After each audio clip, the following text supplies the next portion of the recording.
Здравствуйте! Это видео снято для людей с нарушениями слуха.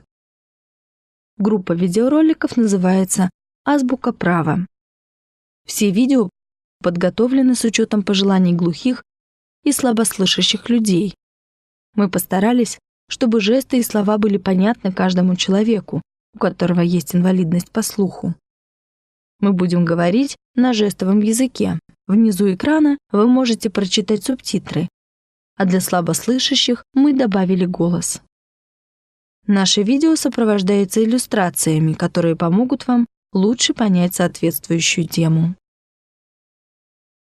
В этом видео мы расскажем вам, что такое государство. Государство – образовательное видео для глухих и слабослышащих людей. Понятие государства имеет несколько значений. Например, иногда государство и страна означают одно и то же. Это широкий смысл понятия государства. А иногда понятие государства означает власть. В этом случае мы говорим, что государство – это организация политической власти в какой-либо стране. Это узкий смысл понятия государства. В нашем первом видео мы говорили о том, что государство создает право. А как выглядит государство? Как мы можем понять, что это такое? Государство – это люди или организации. У каждого государства есть свои признаки. Среди признаков государства можно выделить следующие. Территория.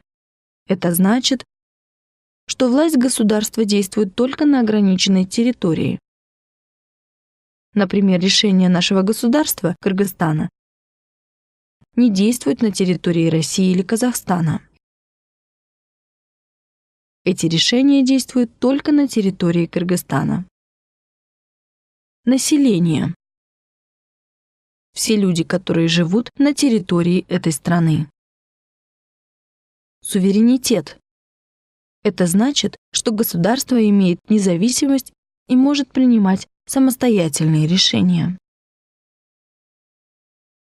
Политическая организация. Это значит, что государство организует свой аппарат управления, с помощью которого органы государственной власти реализуют власть. Монополия на принуждение. Это значит, что только государство имеет право принуждать граждан и организации соблюдать правила и законы. Государство может использовать насилие, чтобы законы соблюдались. Публичный характер власти. Это значит, что государство выступает от имени всего общества. Государство защищает общественные интересы. Символика. У каждого государства есть символы.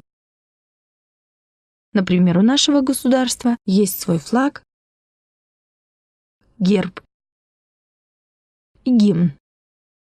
Иногда мы говорим, что президент представляет государство или парламент представляет государство.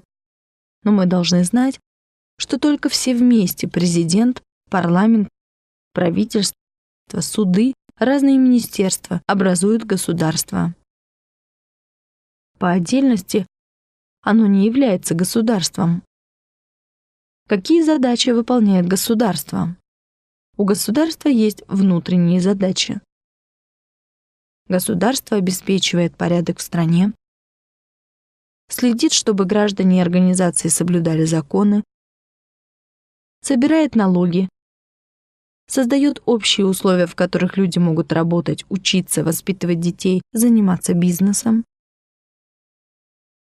помогает людям, которые не могут позаботиться о себе, например, инвалидам и пенсионерам. У государства есть внешние задачи. Оно обеспечивает безопасность страны и сотрудничает с другими государствами.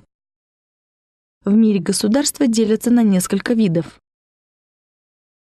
По форме правления есть монархии, когда государством управляет король или королева. И есть республики, когда народ избирает власть.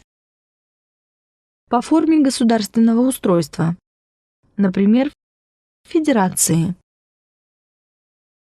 когда у каждой области или региона есть свои законы,